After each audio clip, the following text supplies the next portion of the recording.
Have you ever wondered why some wounds never seem to heal, no matter how much time has passed?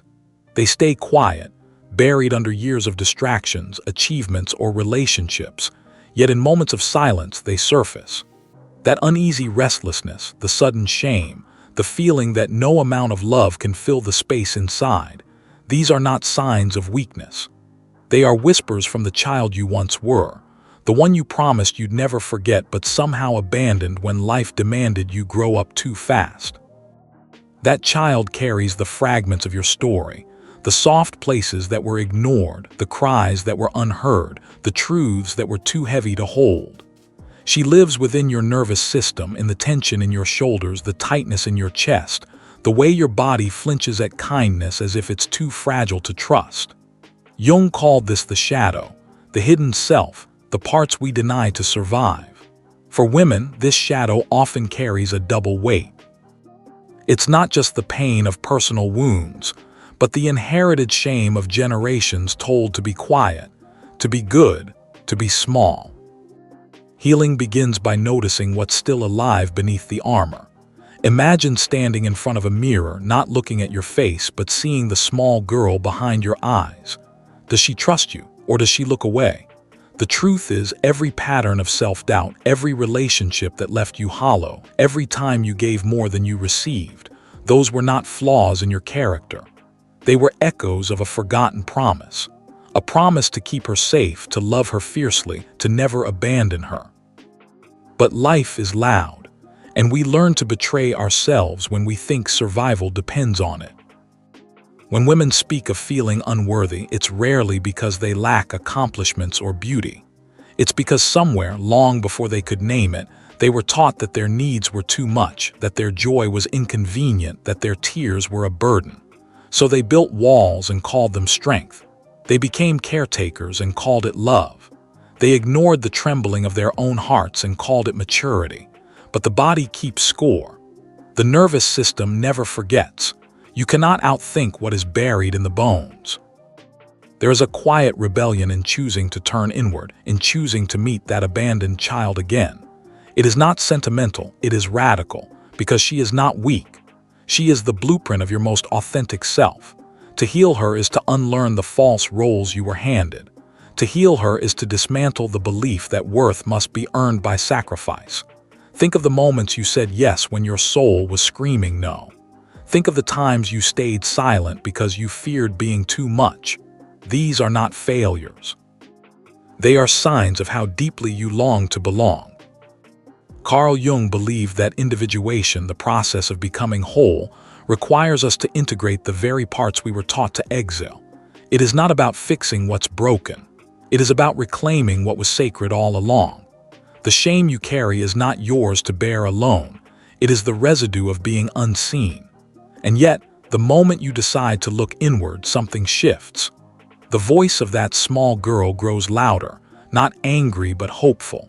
She is asking if this time you will choose differently. So pause for a moment and ask, if you could meet her today, what would you say?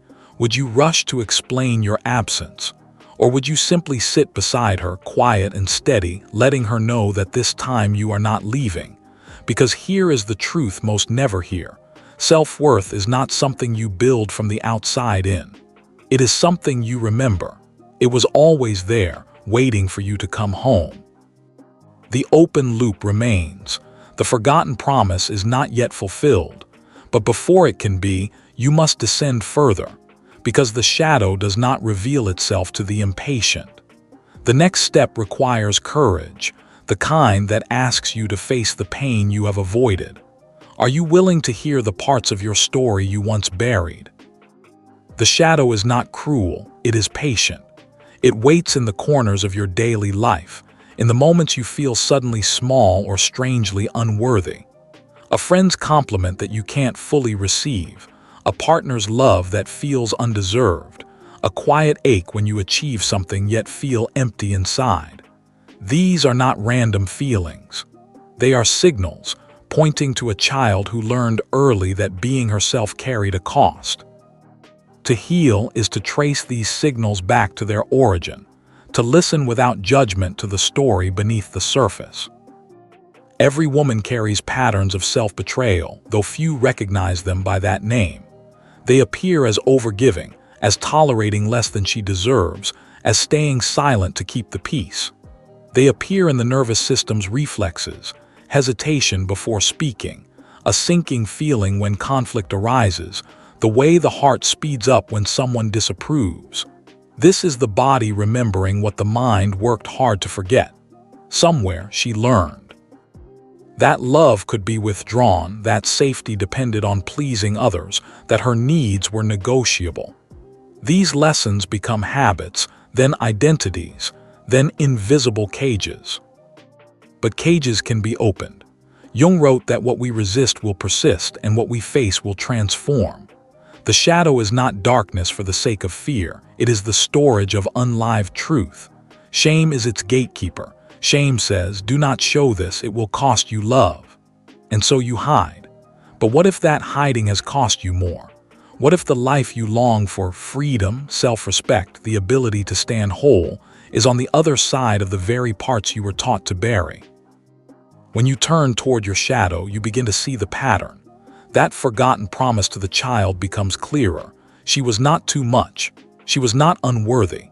She was simply unseen by those unable to meet her light. Every wave of shame you carry belongs to that misunderstanding. Healing her requires compassion, not judgment. It requires seeing her pain without rushing to erase it. And it requires a decision. Will you continue betraying yourself to fit into a story that was never yours? To answer that, you must slow down enough to feel. Notice your body now, the tension in your neck, the flutter in your chest. These are the nervous system's memory, the way it speaks when words are too fragile.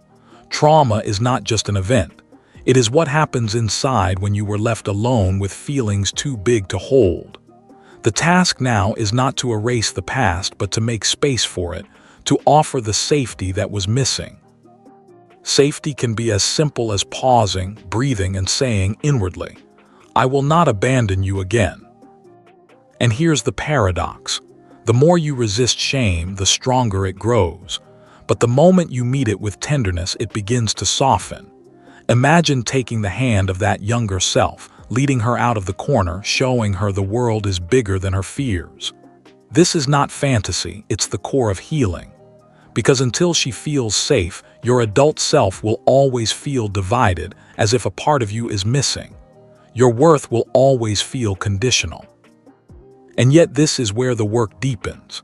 The feminine psyche often holds layers of inherited wounds, stories passed from mothers, grandmothers, entire lineages taught to survive by silencing themselves.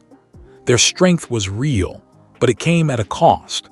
Now you are standing at the threshold of something different, the chance to break the pattern, to become the woman who turns survival into sovereignty. It will not happen by rejecting the shadow, but by inviting it in, sitting with it, and saying, you belong here too. But here is the interruption, the question that shifts everything. You've carried these wounds, these rules, these fears for so long, but what if the cage was never locked? Pause with that, feel what rises, because in that single question lies the first taste of freedom. The shadow is not there to punish. It is there to remind you who you were before the world told you who to be. And the moment you understand this, the journey changes. The child is not just wounded, she is also wise. The shame you carry is not proof of weakness. It is proof that you once loved deeply, enough to hide the parts of you that were most tender. Now, those parts are waiting to come home. The descent is not over yet. The next step will ask more of you. Are you ready to face what happens when shame meets truth? To face shame is to stand in a room without windows, carrying only a candle. It feels lonely at first, but the flame grows brighter the longer you hold it. Shame feeds on silence. It thrives in places where no one looks. The moment you turn your gaze toward it, something changes. It loses some of its power. It becomes smaller, more human. And here is the truth rarely spoken. Shame is rarely born from something you did wrong. More often, it is the scar left by someone else's inability to love what was real in you. Many women grow up thinking they are responsible for the mood of a room, for the happiness of others, for the smoothness of every relationship.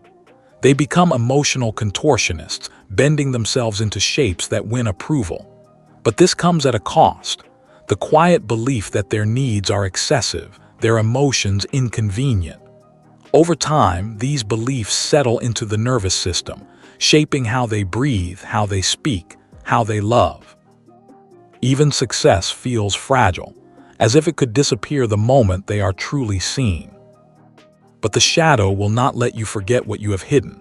It will bring reminders, unexplained sadness, self-doubt, a sense that no achievement feels enough. Jung described this as the psyche's demand for wholeness. The parts of you that were silenced are not gone, they are simply waiting, and they will wait until you are ready to invite them back. This is why old wounds rise when you least expect it, why relationships trigger pain that seems too big for the moment. The shadow does not punish, it reminds. So how do you meet this reminder without fear? First, by creating an inner sanctuary. Imagine a space inside you, quiet and steady, where judgment cannot enter. It might be the memory of a childhood bedroom, a tree you loved, a place where the air felt safe. This sanctuary is not about erasing the past. It is about giving the nervous system a signal that it is finally safe to feel. Healing is not a single act. It is the slow practice of teaching your body and mind that it no longer needs to hide. Next, listen. The inner child speaks softly. She may not trust at first. She may test your patience, pulling back when you try to get closer. That's natural. Trust was broken before, and she learned to protect herself. But each time you respond with kindness rather than criticism, with patience rather than pressure, something shifts. This is shadow work at its most intimate, making room for the parts of you that were once exiled. When you can hold your own fear with compassion, shame begins to dissolve. There is a quiet strength in this process. It doesn't look like grand gestures. It looks like pausing before saying yes to something you do not want. It looks like resting without guilt. It looks like ending a conversation when it feels unsafe. Each small act of alignment tells your inner child, "You matter. I will not abandon you again." Over time, these choices build something unshakable, self-worth that does not depend on approval or perfection. And as this worth grows, something unexpected happens. The feminine self, long quieted, begins to rise. The woman who once felt too much becomes the woman who feels deeply, fully, without apology. The one who feared rejection becomes the one who chooses carefully. The shadow becomes a teacher, shame becomes a doorway, and grief becomes a well of wisdom. This is not the end of pain, it is the beginning of living with truth. But the work is not finished yet. There is still grief to meet, boundaries to claim, power to reclaim. Healing is not only about tenderness, it is also about strength. The child who once hid must grow into the woman who stands. The next step will ask you to stand taller than you ever have before, to honor the parts of your story that once felt unbearable. Are you ready to see how reclaiming worth changes everything? Grief is the silent thread woven through every hidden wound. It is not only the sadness of what was lost, but the ache of what was never given. Women often carry grief like a second skin, grief for the love they didn't receive, for the childhood they deserved but never knew, for the parts of themselves they were told to hide. This grief is subtle, almost invisible, but it shapes everything. The friendships you choose, the men you love, the boundaries you allow to be crossed. Grief is the quiet keeper of unmet needs, and until it is seen, it will keep whispering, keep guiding you back to the wound. The nervous system holds this grief as if it were life itself. It tenses at the sound of conflict, softens at the first sign of safety, remembers the exact temperature of fear. Each anxious thought, each tightening in your chest, each urge to please is a body remembering, "I once felt unsafe." The mind tries to rationalize it, to explain it away, but the body is older than words.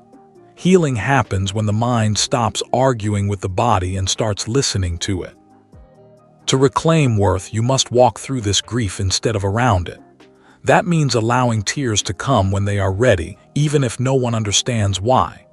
It means sitting with the anger that feels unladylike, letting it speak without shame. It means grieving not just what happened, but what should have been. The safety, the care, the joy that were stolen or never offered. This is not weakness. This is the alchemy of healing. Jung believed that what is unacknowledged becomes destiny, but what is acknowledged becomes choice. Every tear you resist hardens into silence. Every grief you deny turns into a pattern you repeat. But when you turn toward it, something extraordinary happens. The pain begins to move. The nervous system starts to unclench. The body, once tight with fear, begins to soften. You start to trust that your emotions are not enemies, they are guides. And within this process, a deeper truth emerges. Self-worth does not come from never being hurt. It comes from knowing you can survive pain and still choose love. But the feminine journey requires something more than survival. It requires reclamation. To reclaim is to declare that your story is yours, not your parents', not your culture, not your past abusers. It means that the shame once handed to you is laid down, the self-betrayal once normalized is stopped, and the voice once silenced is given space to sing. This reclamation is quiet at first. It begins with small choices, saying no without apology, resting without guilt, loving yourself without asking permission. And each act tells your nervous system, you, our shadow and your inner child, we are safe now, we belong. This is where power begins to feel natural. Feminine power is not loud or aggressive. It is rooted, steady, unshakable. It is the ability to walk into a room and not shrink. It is the strength to end a relationship that dishonors you. It is the courage to forgive when you are ready, not because you are told to. It is the grace to carry your scars as proof of survival, not as marks of shame. Every boundary you set is a love letter to the girl you once were. Every moment you choose rest over chaos is a whisper to her. You matter more than their approval. Yet even here, there is one more descent before the rise. Healing is not about avoiding pain, it is about integrating it. The shadow will still knock. Old fears will still surface. But each time they do, you will meet them with a steadier hand. The forgotten promise to the little girl is almost fulfilled, but not yet. She needs to see you stand in your worth, not just feel it quietly. She needs to see you become the woman who knows she cannot be bought, silenced, or diminished. So take this breath, steady and deep. The ascent is coming. The final part of this journey will take everything you have gathered, the grief, the courage, the tenderness, and turn it into something unbreakable. Are you ready to rise?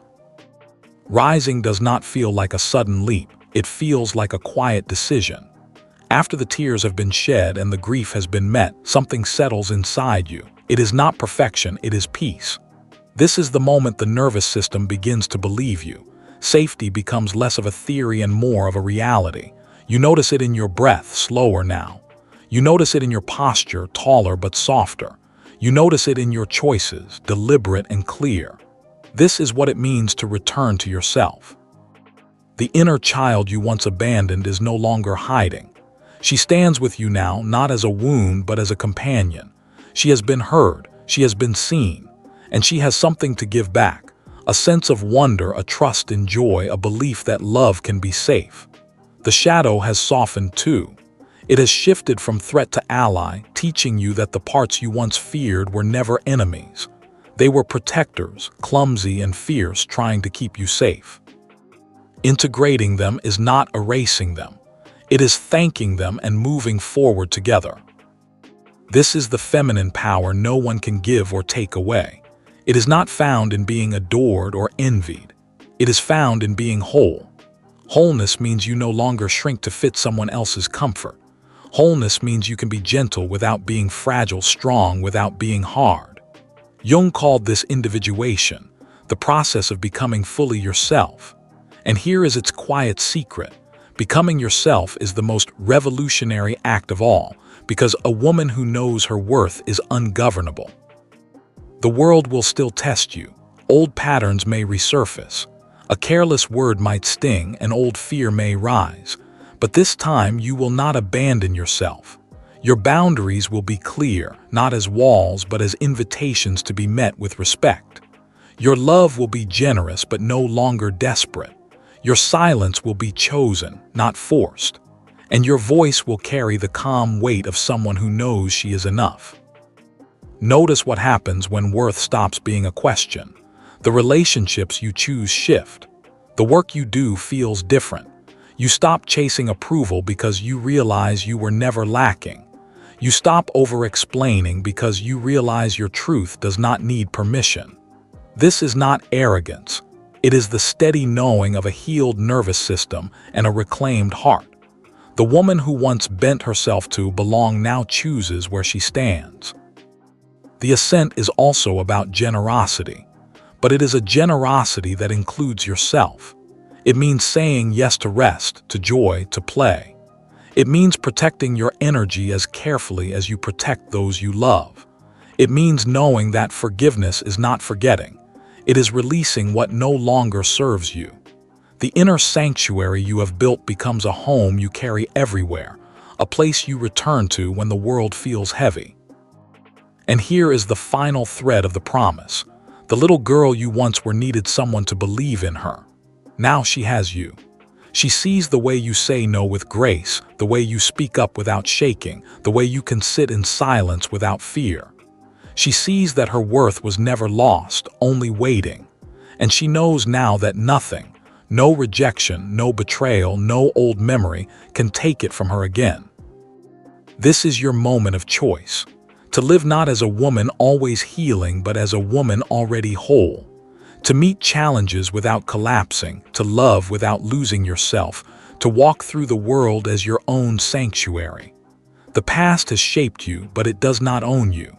The shadow has taught you, but it does not define you. The child has spoken, and you have listened.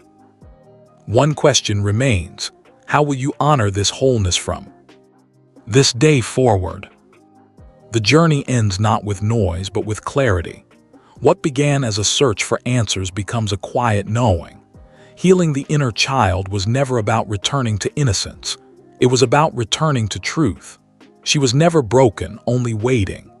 The shadow you once avoided now feels less like a threat and more like a friend who knows too much to lie. The shame that weighed on your chest has loosened its grip, replaced by something steadier, self-respect. The nervous system, once tight and restless, now carries a rhythm that feels like home. This is the ascent fully realized. It is the moment you look at your reflection and see not someone who must prove herself, but someone who belongs to herself. The world may still judge, still demand, still misunderstand, but your worth no longer moves with its tides. Each breath you take is an anchor. Each boundary you hold is a promise fulfilled. Each act of kindness to yourself is a reminder to that small girl, I kept my word. The mind once scattered by fear now focuses with ease. There is room for love that feels mutual, work that feels aligned, rest that feels deserved. You no longer choose people who feed your wounds. You choose those who honor them. You no longer chase situations that mirror your pain. You create spaces where your joy is safe. This is the power of individuation, the merging of all your parts into one steady whole. Jung knew it. When the unconscious becomes conscious, when shadow becomes light, a life unlived becomes a life chosen. But do not mistake this peace for passivity. The healed woman is not soft because she is weak. She is soft because she is strong enough not to harden. Her no is calm, her yes is deliberate. She does not apologize for needing space, nor does she overstay where she is not cherished. She is not free from pain, but she is free from the belief that pain defines her. And so she moves differently, slower when needed, fierce when called, graceful even when the world is not. The beauty of this journey is that it never really ends. Each new season of life may bring a new mirror, a new challenge, another chance to meet the child again. But now you meet her with open hands. The promise has been kept. The self-betrayal has been replaced with self-trust. The sanctuary you built is unshakable, and the wisdom gained from every wound has become the soil where your strength grows. Imagine the version of you that wakes without the weight of shame. Imagine speaking and not shrinking, loving and not losing yourself, choosing and not doubting. This is not fantasy. It is the natural outcome of every tender choice you made along the way. The child, the shadow, the shame, the grief, they were never your enemies. They were teachers pointing you toward yourself. They were the keys to a door you thought was locked, but the cage was never locked. You only needed to turn toward it and try. This is why your story matters. Somewhere, another woman is still silencing herself, still believing that being unseen is safer than being whole. Somewhere, a little girl is wondering if she is too much or not enough. Your healing is not only for you, it ripples outward. It reminds others that wholeness is possible, that the self can be reclaimed, that power can be quiet and still be undeniable. So when the world feels heavy again, remember this. You carry a sanctuary within. When doubt returns, remember that worth is not a mood. It is your birthright. When fear whispers, remember that the girl you once were is watching and she is proud. Share the moment you finally said, "Enough," and reclaimed your power in the comments below. The woman who knows her worth doesn't chase, she chooses.